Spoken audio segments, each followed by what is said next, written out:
After the Battle of Wolf 359, Starfleet realized it hadn't been prepared for the encounter with the Borg, and immediately began to develop new starship designs and technology in contemplation of their next encounter with the cybernetic hybrids.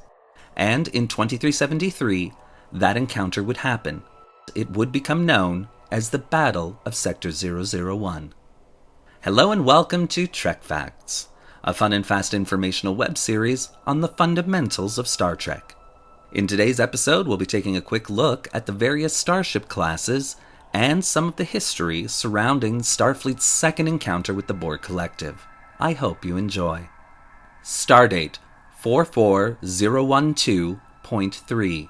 The Enterprise D, under the command of Captain Jean-Luc Picard, having successfully defeated the Borg cube just before it could reach Earth, docks at McKinley Orbital Station for repairs, while Starfleet doubles its efforts to design ships and technology to combat the Borg Collective.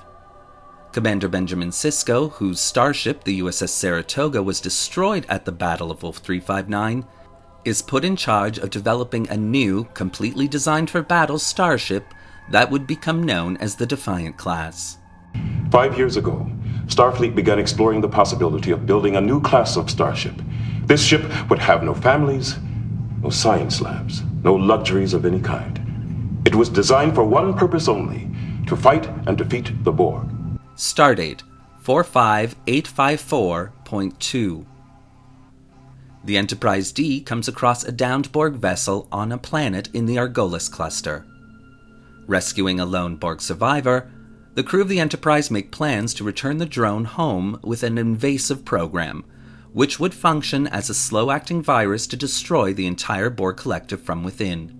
However, after discovering the Borg, which had been affectionately named Hugh by some of the crew, was regaining his individuality, Picard decided not to go ahead with the plan, and instead leaves Hugh to be rescued by a Borg vessel, in hopes that the sense of individuality he experienced aboard the Enterprise would have an overall positive effect on the collective. Identify yourself. We are Hugh. This is not a Borg identification. Must Geordi be assimilated? Yes. He does not wish it. You are Borg. You will assist us. I will not. What did you say? I will not assist you. Stardate 46982.1. Responding to a distress call from the outpost at Oniaka 3, the Enterprise D encounters an unknown type of Borg vessel, whose drones do not behave in the same way as previously established. Investigating this anomaly, it is discovered that Lore, a second Soong-type android similar to that of Commander Data, had taken leadership over the drones, the same ship that the Enterprise D had sent Hugh back to.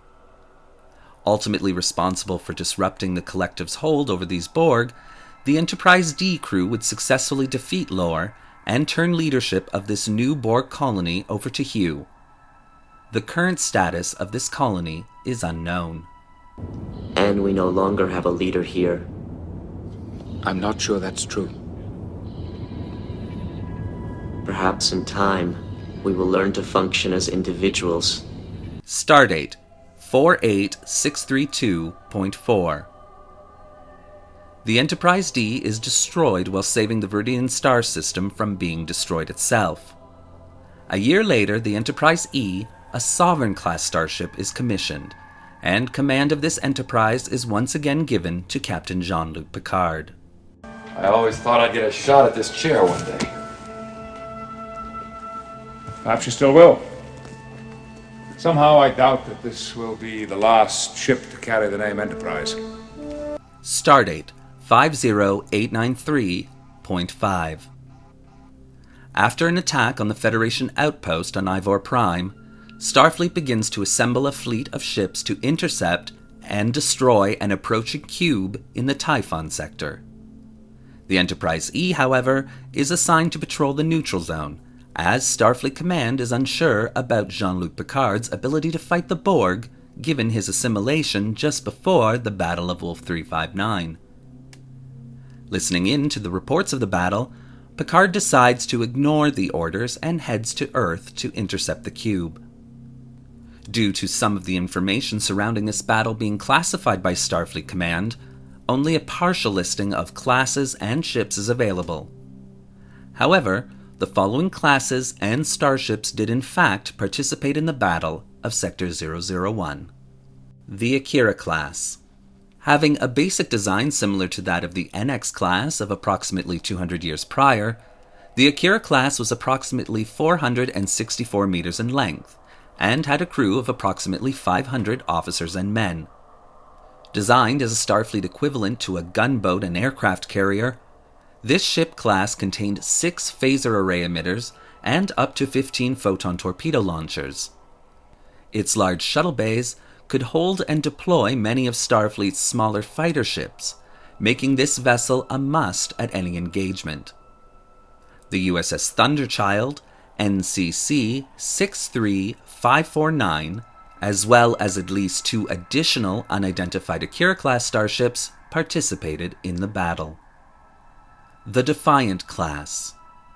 Being the first starship Starfleet designed solely as a warship-only vessel, the Defiant class was only approximately 170 meters in length and 4 decks tall. With a crew of only 50 officers and men, this class contained 4 newly developed phaser cannons, 3 phaser emitter arrays, and 6 torpedo launchers. The Defiant class torpedo launchers could also launch the newly developed quantum torpedoes, a much higher yielded weapon than that of the standard photon torpedo. This class also contained a blade of hull armor to augment her shield systems, making her last longer in a battle. The USS Defiant, NX 74205, participated in the battle, under the command of Commander Worf, Starfleet's fleet liaison officer to the Klingon Empire, stationed aboard Starbase Deep Space Nine. The Maranda class. A long-running design of Starfleet's, the Maranda class was approximately 278 meters in length. This class had 6 dual phaser bank emitters that were standard to all designs and variants. At least 2 unidentified Maranda-class starships participated in the battle. The Nebula class.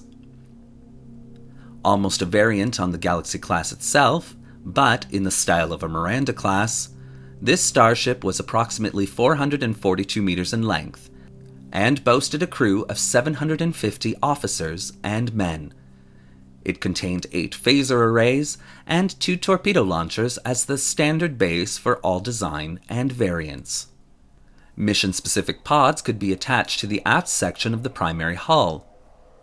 These pods included extra weapons arrays, sensor pods, and even one that contained an extra warp nacelle. The USS Endeavour, NCC 71805, would again participate in the battle as it had at Wolf 359, along with at least 1 other unidentified Nebula-class starship. The Norway class. Sitting at approximately 365 meters in length, with a crew of 190 officers and men, the Norway class sported 6 phaser emitters and 2 photon torpedo launchers. The USS Budapest, NCC 64923, and at least 2 additional unidentified Norway-class starships participated in the battle. The Oberth class. A lightly armed class, the Oberth class was originally designed as a science vessel for short-range planetary and anomaly scientific study. It is assumed that some Oberth-class designs were upgraded with new defenses, and as such were included in this battle. At least 3 unidentified Oberth-class starships participated in the battle. The Sabre class.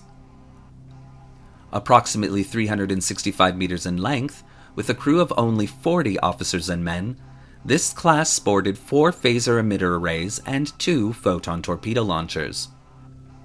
This class featured an angular primary hull, with an integrated navigational deflector and secondary hull. The warp nacelles were attached directly to the saucer section. The USS Jaeger NCC 61947, named after the famed United States Air Force pilot, participated in the battle. It should be noted that its registry number is actually a reference to the year in which Jaeger broke the sound barrier, 1947. At least 4 other unidentified Sabre-class starships also participated in the battle. The Soyuz class. Though considered by many to be a variant of the Maranda-class starship, given its almost exact similarity to that design, the Soyuz class was indeed considered its own class of starship, given technological breakthroughs originally employed on it back in the later half of the 23rd century. During a routine mission exploring the Typhon expanse, the USS Bozeman and the USS Enterprise D would become trapped in a time loop that would cause both ships to relive their own destructions. However, once this loop was broken, the USS Bozeman was refit and repaired by Starfleet to keep it in line with all the new advances in Starfleet technology, as well as to honor its crew who had become 90 years out of date.